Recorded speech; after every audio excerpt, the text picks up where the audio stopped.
तो hello guys, आपका स्वागत है मेरे इस चैनल पर। ए भाई, हाँ भाई। चल एक टाइम ऐसा था कि हम लोग को कभी भी क्लास में मोबाइल नहीं चलाने देता था बे। तो अभी हम लोग मोबाइल में क्लास काहे चलाने देंगे बे?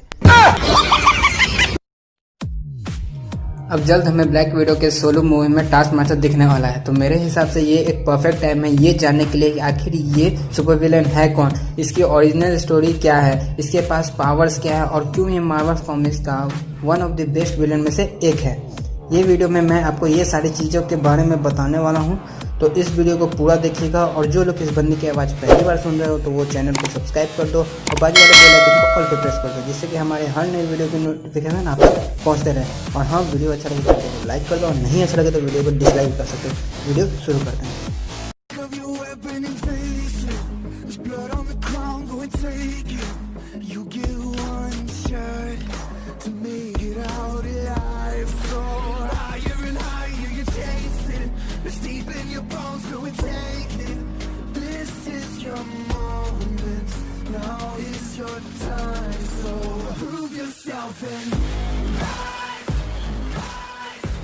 कहानी की शुरुआत होती है जब एवेंजर्स को शहर में बने एक असाइलम के बारे में पता चलता है।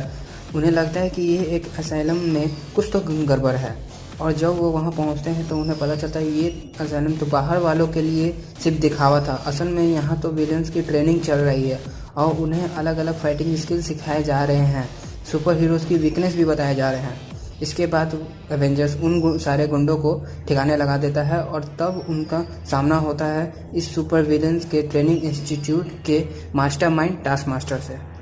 आप टास्क मास्टर को विलेंस का प्रोफेसर एक्स भी कह सकते हैं, क्योंकि भाई ये भी तो स्पेशल बच्चों को ट्रेनिंग ही दे रहा है। उसके एंट्री के साथ ही एवेंजर्स को एहसास हो जाता है कि ये कोई आम विलेन नहीं है और सारे एवेंजर्स को लगभग टास्क मास्टर अकेले ही हरा देता है।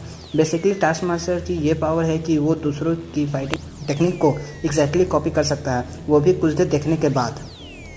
अपने इसी पावर्स का फ़ायदा उठा के उसने सुपर हीरो से फाइट करने के लिए एक विलेंस की ट्रेनिंग एकेडमी खोली, जहां वो इन सुपर हीरोज़ की फाइटिंग टेक्निक विलेंस को सिखाता है, जिससे कि वो और भी खतरनाक हो जाता है। भले ही वो इन सुपर हीरोज़ की सुपर पावर्स को कॉपी नहीं कर सकता, लेकिन फाइटिंग टेक्निक को फॉलो करके उसने बड़े बड़े सुपर हीरोज़ को धूल चटा चुका है।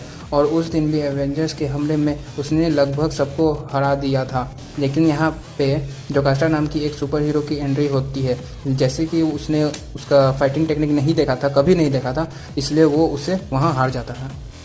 लेकिन सबसे बड़ा क्वेश्चन ये है कि टास्क मास्टर के पावर का राज क्या है, उसे ऐसे पावर्स मिले कैसे। इसके लिए हमें उसके बचपन की स्टोरी जाननी पड़ेगी।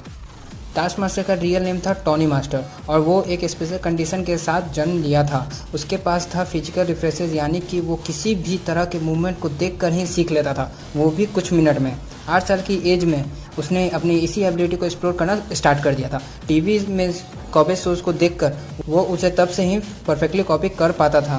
यहाँ तक कि उसने स्विमिंग और डाइविंग भी दूसरे को एक बार में ही देखकर सीख लिया था। उसके इसी अनोखे पावर्स के चलते उसे आगे चलकर शील्ड में भी काम मिला है। जी हाँ, वो शील्ड में भी काम कर चुका है। और ये वो दौर था जब सुपर सोल्जर सीरम बनने के बाद नाजी आर्मी भी अपने वर्जन का सुपर सोल्जर सीरम बना रही थी। हम सब ने यही स्टोरी लाइन एमसीयू के मूवी में भी पहले देख चुका है, जहां ऐसा ही एक सीरम प्रिंटेड सोल्जर को दे दिया गया था। तो इस दौर में टॉनी मास्टर को एक शील्ड की तरफ से एक मिशन के लिए ऐसे ही एक लैब में भेजा गया था, जहां इलीगली सीरम बनाए जा रहे थे। उसका टास्क था कि वहां छुपे सारे नाजी आर्मी और साइंटिस्ट को मारना था और लैब के सारी इक्विपमेंट और सारे सीरम को डिस्ट्रॉय करना था। लेकिन उस हमले में सारे लोग मारे जाते हैं, लेकिन सिर्फ एक साइंटिस्ट बचता है जिसे गोली लगी हुई रहती है। उसने टॉनी मास्टर को बताता है कि सीरम कहाँ रखा हुआ है। इसके बाद टॉनी मास्टर उस सीरम को अपने हाथ में लेता है और सोचने लगता है कि अगर इस सीरम को वो अपने में इंजेक्ट कर लेगा तो वो शील्ड का one of the best agent बन जाएगा और उसके पावर्स और इन्हेंस हो जाएंगे। यही सोच के उसने ये सीरम को अपने अंदर इंजेक्ट कर लेता है और होता भी बिल्कुल वैसा ही है। सीरम इंजेक्ट करने के थोड़ी देर ही बाद उसके फोटोग्राफिक रिफ्लेक्सेस और इन्हेंस हो जाते हैं और साथ ही कुछ और पावर्स उसे मिल जाते हैं। लेकिन इसके साथ आता है एक साइड इफ़ेक्ट, जिसमें कि उसके शॉर्ट टर्म मेमोरी लॉस होने लगती है। बेसिकली वो गजनी बन जाता है।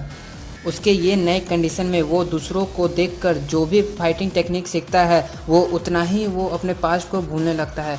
एक तरह से उसकी ये नई मेमोरी पास्ट की मेमोरी को ओवरराइड करने लगती थी। यहाँ तक कि वो अपने वाइफ को भूलने लगता है, जो कि उसके साथ शील्ड में भी काम करती थी। टॉनी के इस नए कंडीशन को कंट्रोल करने के लिए उसकी वाइफ मर्सिडीज मास्टर उसे एक नया नाम देती है और यहाँ से जन्म होता है टास्क मास्टर का, जहाँ टास्क मास्टर अपने नए डिस्क्यूज में विलन से मिलता है और उनकी सारी इन्फॉर्मेशन अपने वाइफ मर्सिडीज को देता है। यहाँ से सारे इन्फॉर्मेशन शील्ड तक पहुँच जाते हैं, लेकिन उसके इस कंडीशन की वजह से वो धीरे धीरे अपने वाइफ को पूरी तरह से भूल जाता है। साथ ही शील्ड की पूरी हिस्ट्री भी उसे याद नहीं रहता कि वो कभी शील्ड के लिए भी काम कर रहा था। उसे बस यही याद रहता है कि उसे विलन से मिलना है और यहीं से वो डिसाइड करता है कि ये उन्हें ट्रेनिंग देगा। एंड देन शुरुआत होती है उस एकेडमी की जिसके बारे में मैंने स्टार्टिंग में की थी। खैर, एवेंजर्स से हारने के बाद वो रुकता नहीं है, बल्कि मर्सनरी की तरह लाइफ जीने लगता है, जहां लोग उसे अपने दुश्मनों को मारने के लिए हायर करते हैं। और आगे के स्टोरी लाइन में उसने बहुत सारे सुपर हीरोज़ को बराबरी की टक्कर भी दे चुकी है। तो ये थी टास्क मास्टर की ओरिजिन स्टोरी, उसकी शुरुआत कहाँ से हुई, उसे पावर्स कैसे मिले। तो अगर आपको ये वीडियो अच्छी लगी है तो अपने सुपर फिंगर का यूज़ करके वीडियो को लाइक कर दो और ऐसे ही और कंटेंट जानने के लिए हमारे चैनल को सब्सक्राइब कर दो। तो बस आज के लिए इतना ही, मैं मिलता हूँ अगले नए वीडियो में, तब तक के लिए take care, stay home, stay safe.